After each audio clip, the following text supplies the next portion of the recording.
देखिए एक बात चली पहले जम्मू से, तो हमने उसके बारे में एक रिएक्शन दी, और ऐसा नहीं है कि हम दुश्मन हैं, वो भाई हैं, लेकिन अगर किसी जगह उनको लगता है जैसे कि हमें भी लगता है कि शायद इस पार्टनरशिप में कश्मीर के लिए बहुत सारा नुकसान, बिलखुसूस जो जॉब्स की बात है जिसमें रिजर्वेशन के माध्यम के थ्रू जो मैक्सिमम जॉब्स वहां जा रही, वो हमारे यूथ्स के लिए एक बहुत बड़ी प्रॉब्लम है। और आपको देखना है कि यहाँ के यूथ जो after all at the end of the day आप कितना उनको जो है कितना जुल्म कर सकते हो। और मेरी जो सबसे बड़ी प्रॉब्लम है कि जो हमारे यहाँ की जो कश्मीर की पॉपुलेशन है या लोग हैं, दे हैव नो इंफॉर्मेशन। अभी जो रिजर्वेशन का मामला है ये 2007 से शुरू हुआ, पहला दशका 2007 में लगा, फिर 2010 में दूसरा लगा, और फिर 2019 में तीसरा लगा। 2007 में अगर आपको पहले पता होगी, पहले डिस्ट्रिक्ट रिक्रूटमेंट होती थी। डिस्ट्रिक्ट रिक्रूटमेंट में क्या होता था कि डिस्ट्रिक्ट के ही लोग अप्लाई कर सकते थे, चाहे टीचर्स होते थे, क्लास 4 पोस्ट होते थे, उससे ज्यादा पोस्ट होते थे। उसमें ये होता था कि नजदीक में जाएंगे, नौकरी पर टाइम पर पहुंच जाएंगे। तो 2007 में इन्होंने क्या किया कि शेड्यूल कास्ट को अलाउ किया, अप्लाई करो। और यहाँ तो शेड्यूल कास्ट है नहीं कि जम्मू से शेड्यूल कास्ट आकर यहाँ अप्लाई करेंगे। सो पहला वो जो था इरोजन वो था। फिर 2010 में नेशनल कॉन्फ्रेंस और कांग्रेस की हुकूमत थी, इन्होंने डिस्ट्रिक्ट रिक्रूटमेंट को एबॉलिश कर दिया और डिविजनल रिक्रूटमेंट को एबॉलिश कर दिया। उससे क्या होता था कि डिस्ट्रिक्ट रिक्रूटमेंट में और डिविजनल रिक्रूटमेंट में सिर्फ यहाँ के लोग जो है पार्टिसिपेट करते थे। उससे क्या होता था कि रिजर्वेशन का इम्पैक्ट हम पर नहीं पड़ता, यहीं के लोग जो थे उन्हीं को नौकरियां मिलती थी। 2010 और आज 2026 है, 16 साल में कम से कम 50 से 60 हजार जॉब्स मिनिमम, में भी ज्यादा, जो कश्मीर को आते वो जम्मू चले। अब प्रॉब्लम ये है, लोगों को पता भी नहीं, उनको लगता है कि शायद अगर 50-50 कर दे ओपन मेरिट और रिजर्वेशन शायद काम हो जाएगा, नहीं हो जाएगा उससे। और इसका प्रॉब्लम ये है कि ये जो है जम्मू से उस डिवीजन में सारा जाए। फिर उसके बाद बाकी प्रॉब्लम्स, बात पर जो कश्मीरी है उसके बारे में स्लैंडर कैंपेन, जहां वो जाते हैं वहां शुरू हो जाते हैं कि ना भी तो देश के खिलाफ है, हम देश के साथ। ये जो कश्मीरियों को अटैक हो रहे हैं पूरे हिंदुस्तान में, इसमें आप ये देखिए कि जो जम्मू का डिस्कोर्स है वो भी कहीं ना कहीं इसमें जो है उन लोगों के दिमाग में है कि कैसे चलेगा। देखिए सेक्युलरिज्म जो है इसका ठेका सिर्फ कश्मीरी ने नहीं लिया हुआ।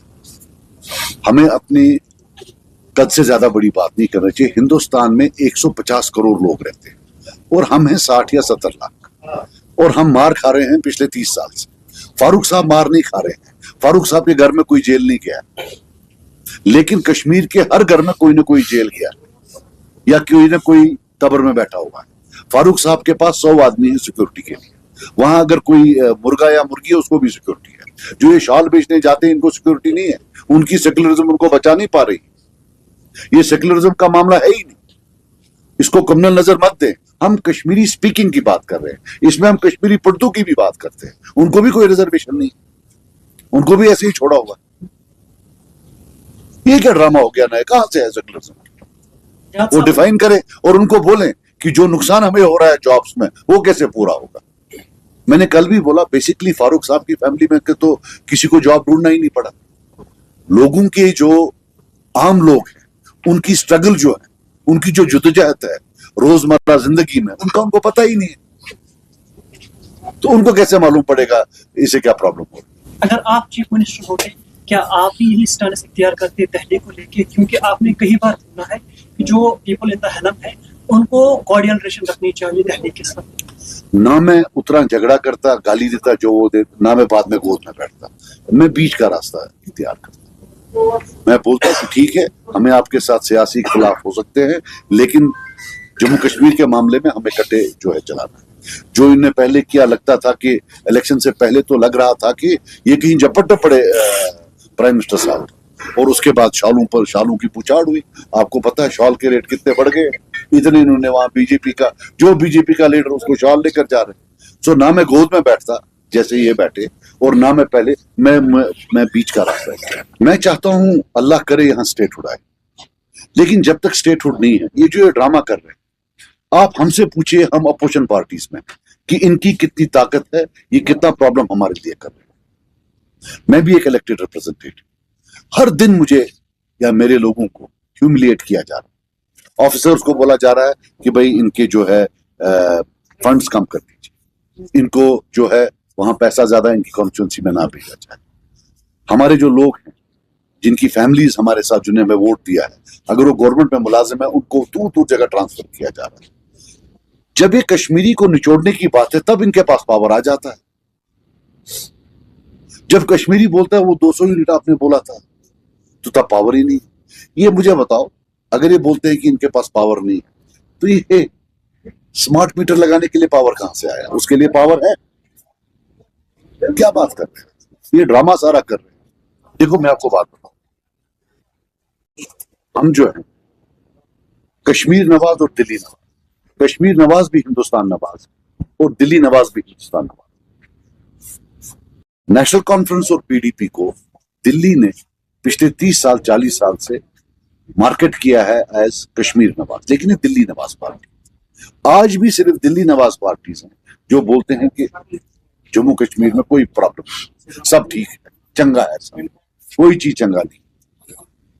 मैंने मजाया तौर पर बोला कि अगर फारूक साहब को जम्मू की इतनी परेशानी है, अल्लाह करे जब ये अलग हो वो जाकर जम्मू में बस जाए। और मैंने बोला कि हमारी जो पीडीपी की मैडम साहिबा हैं उनको भी ले जाए, वो भी वहीं बस जाए। वो इसलिए मैंने बोला कि मैं वसूख से कहता हूं दिल पर हाथ रखकर कि अगर कभी अल्लाह ने चाहा कि ये दो खानदान यहां से गए, तो मैं खून से लिख कर दूंगा कि उसके बाद कोई बच्चा यहां गोली से नहीं मरेगा। इसकी मैं गारंटी देता हूं कि यहां जो खून रेजी हो रही है, कहीं ना कहीं इन दो खानदानों का रोल वहां होता है।